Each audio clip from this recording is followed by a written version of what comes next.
Menyapa Anda kembali dalam program Bible Everyday, dan kita akan belajar dari Imamat pasal yang ke-26 dan di perikop yang pertama tentang berkat.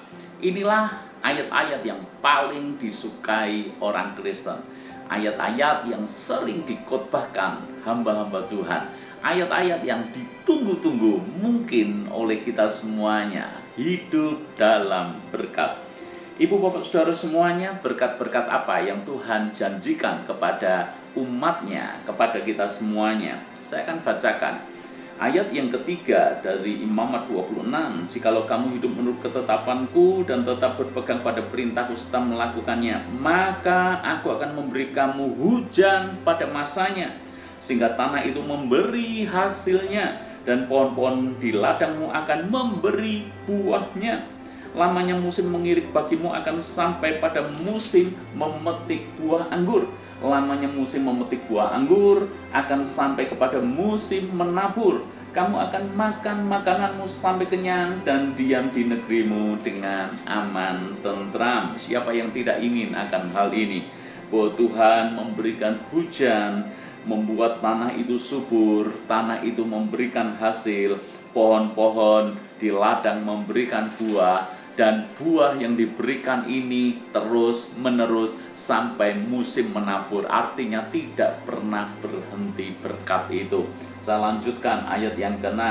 Aku akan memberikan damai sejahtera di dalam negeri itu, sehingga kamu akan berbaring dengan tidak dikejutkan oleh apapun. Aku akan melenyapkan binatang buas dari negeri itu, dan pedang tidak akan melintas di negerimu. Ada keamanan, ada damai sejahtera. Ayat yang ke-7, kamu akan mengejar musuhmu dan mereka akan tewas di hadapanmu oleh pedang. 5 orang dari antaramu akan mengejar 100 orang dari antaramu akan mengejar selaksa, dan semua musuhmu akan tewas di hadapanmu oleh pedang. Hidup yang berkemenangan. Siapa kita yang tidak ingin mendapat janji berkat tentang hidup yang berkemenangan ini? Ayat yang ke-9, aku akan berpaling kepadamu dan membuat kamu beranak cucu serta bertambah banyak, dan aku akan meneguhkan perjanjianku dengan kamu. Kita dibuat berkembang, kita dibuat menjadi lebih banyak, kita dibuat berkelimpahan. Siapa yang tidak ingin mendapatkan janji-janji akan hal itu? Itu deretan berkat yang ditunggu-tunggu oleh kita semuanya. Secara pekerjaan diberkati, menghasilkan sesuatu, secara materi diberkati, secara keamanan diberkati, semuanya ideal diberkati. Tetapi kalau Anda perhatikan daripada Imamat pasal 26 ayat yang pertama sampai yang ke-13, saya ingin mengajukan satu pertanyaan penting kepada Anda semuanya. Di antara semua daftar berkat itu, mana berkat yang terbesar bagi kita? Beberapa orang mungkin fokus kepada bagaimana tanah memberikan hasil, pohon memberikan buah, ternak memberikan hasil, lalu kemudian bisa mengalami multiplikasi, perkembangan terus-menerus yang luar biasa. Manakah berkat terbesar? Berkat terbesar bukanlah dari semua daftar berkat yang saya sebutkan itu. Berkat terbesar justru kita temukan di ayat yang ke-12. Banyak orang hanya fokus kepada hal yang jasmani, padahal ini justru berkat terbesar yang harusnya dimiliki oleh setiap orang percaya. Berkat terbesarnya apa? Ayat yang ke-12.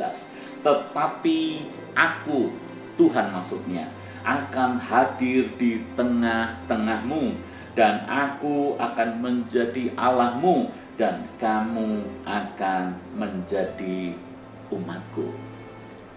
Inilah berkat terbesar, yaitu ketika Tuhan hadir di tengah-tengah kita, Tuhan menjadi Allah kita, dan kita menjadi umat Tuhan. Itulah berkat terbesar. Tetapi bukankah jujur saja, ini seringkali kita lupakan karena kita fokus pada berkat secara jasmani atau materi. Kenapa saya bisa berkata bahwa Tuhan adalah berkat yang terbesar? Sebab kalau kita mau berpikir secara logik saja, saya ajak Anda berpikir secara logik. Bukankah yang namanya buah, hasil panen, ternak, multiplikasi, terjadi perkembangan, bukankah itu semuanya adalah akibat? Kita harus cari tahu sebabnya. Sebabnya Tuhan yang memberkati. Jadi kalau kita sudah dapat sebabnya, akibatnya pasti mengikuti.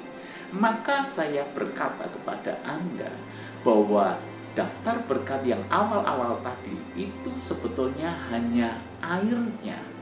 Kalau Anda mau dapat airnya secara terus-menerus, maka harus ketemu dengan sumber mata airnya. Siapa sumber mata air yang dimaksud dalam ayat-ayat ini? Tentu saja Tuhan sendiri. Kalau Tuhan menjadi Allah kita, kita menjadi umatnya, Tuhan hadir di tengah-tengah kita, maka berkat itu tidak usah kita cari, tidak usah kita minta. Itu sudah otomatis akan menjadi bagian daripada hidup kita. Cuma masalahnya banyak orang fokus kepada berkatnya, tapi tidak fokus kepada sumber berkatnya.